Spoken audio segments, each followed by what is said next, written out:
শ্রীমদ্ ভগবদ গীতা, গীতা একাদশ অধ্যায় বিশ্বরূপ দর্শন যোগ, শ্লোক সংখ্যা ৪৫তম ও ৪৬তম। এই শ্লোকের সম্পূর্ণ ব্যাখ্যা। অদৃষ্টপূর্বং ঋষিতোস্মি দৃष्ट्वा ভয়েন চ প্রবুদ্ধিতং মনো মে তদেব মে দর্শয় দেবরূপং প্রসীদ দেবেশ জগন্নিবাস। তোমার এই বিশ্বরূপ যা পূর্বে কখনো দেখিনি, তা দর্শন করে আমি আনন্দিত হয়েছি, কিন্তু সেই সঙ্গে আমার মন ভয়ে ব্যথিত হয়েছে। তাই হে দেবেশ, হে জগন্নিবাস, আমার প্রতি প্রসন্ন হও এবং পুনরায় তোমার সেই রূপই আমাকে দেখাও। ভক্তির দুই প্রকার, একটি হলো ঐশ্বর্যের প্রতি ভক্তি এবং অন্যটি মাধুর্যের প্রতি ভক্তি। ঐশ্বর্য ভক্তি ভক্তকে ভগবানের সর্বশক্তিমান রূপের কথা চিন্তা করে ভক্তিতে মগ্ন হতে অনুপ্রাণিত করে। ঐশ্বর্য ভক্তিতে ভয় এবং শ্রদ্ধার অনুভূতি প্রাধান্য পায়। এই ধরনের ভক্তিতে সর্বদা ঈশ্বর থেকে দূরত্ব বজায় রাখা এবং আনুষ্ঠানিক শিষ্টাচার অনুসরণ করা আবশ্যক বলে মনে করা হয়। দ্বারকার প্রজা এবং অযোধ্যার প্রজা হল ঐশ্বর্য ভক্তির উদাহরণ, যারা শ্রীকৃষ্ণ এবং ভগবান শ্রীরামকে তাদের রাজা হিসাবে সম্মান করতেন। সাধারণ নাগরিক হিসাবে তারা রাজার প্রতি অত্যন্ত অনুগত ও আজ্ঞাকারী ছিল। যদিও রাম এবং কৃষ্ণের সাথে নাগরিকদের কখনো কোনো ঘনিষ্ঠ সম্পর্ক ছিল না। মাধুর্য ভক্তিতে ভক্ত ঈশ্বরের সাথে একটি নিবিড় সম্পর্ক অনুভব করেন। এই ধরনের ভক্তিতে প্রধান অনুভূতি হল শ্রীকৃষ্ণ আমার এবং আমি তাঁর। বৃন্দাবনের গোপালক বালক যারা শ্রীকৃষ্ণকে বন্ধু হিসাবে ভালোবাসতেন।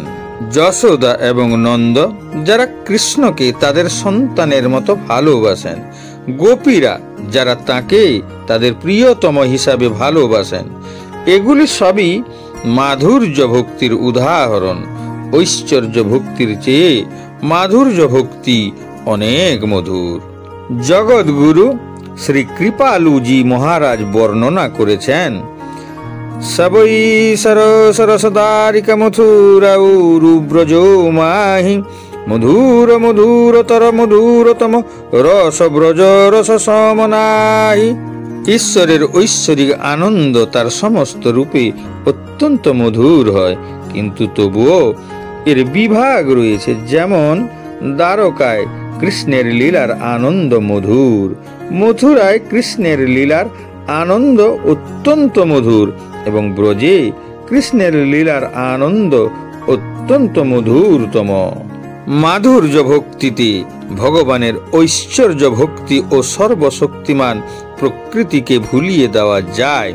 মাধুর্য ভক্তিতে ভক্ত চারটি উপায়ে ভগবান কৃষ্ণের সঙ্গে নিবিড় সম্পর্ক স্থাপন করেন, যেমন দাহ্য ভাব, সখ্য ভাব, বাৎসল্য ভাব ও মাধুর্য ভাব। দাস্য ভাব, শ্রীকৃষ্ণ আমার স্বামী এবং আমি তাঁর দাস। নিজেকে শ্রীকৃষ্ণের দাস মনে করে দাসত্বের ভক্তি। ভগবানকে নিজের মাতা ও পিতা মনে করার অনুভূতিও দাস্য ভক্তির একটি শ্রেণী, যা এটিকে দাস্য ভাবের অন্তর্ভুক্ত করে। সখ্য ভাব, শ্রীকৃষ্ণ আমার সখা এবং আমি তাঁর অন্তরঙ্গ বন্ধু। শ্রীরামা, মধুমঙ্গল, ধন সুখ, মন সুখ, এদের ভক্তি ছিল সখ্য ভাবের ভক্তি, যা সখ্য ভাব। বাৎসল্য ভাব, শ্রীকৃষ্ণ আমার সন্তান এবং আমি তাঁর মাতা পিতা। যশোদা ও নন্দের ভক্তি ছিল সন্তান স্নেহের ভক্তি, যাকে বলা হয় বাৎসল্য ভাব। মাধুর্য ভাব, শ্রীকৃষ্ণ আমার প্রিয়তম এবং আমি তার প্রেয়সী। বৃন্দাবনের গোপীদের ভক্তি ছিল মাধুর্য ভাব। অর্জুন ছিলেন কৃষ্ণের সখ্য ভাব ভক্ত, যা তিনি ভগবানের সাথে ভ্রাতৃত্বপূর্ণ সম্পর্ক উপভোগ করতেন।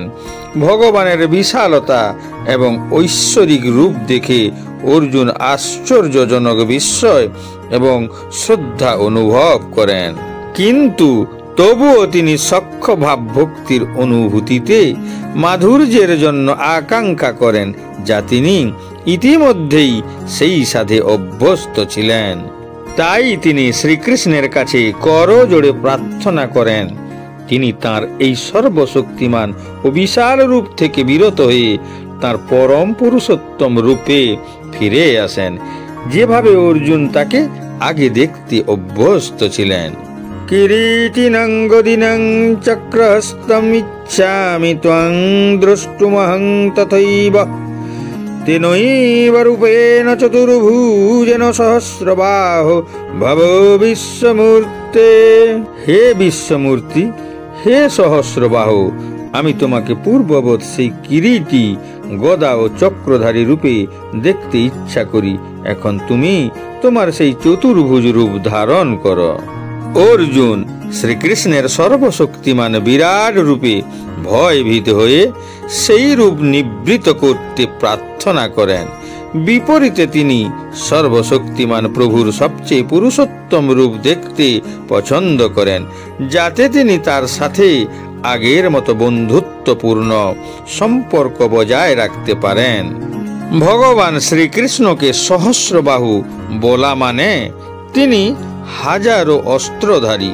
অর্জুন এখন ভগবান শ্রীকৃষ্ণের কাছে তার চতুর্ভুজ রূপ অর্থাৎ 4 হাত বিশিষ্ট নারায়ণের রূপটি দেখানোর জন্য প্রার্থনা করেন।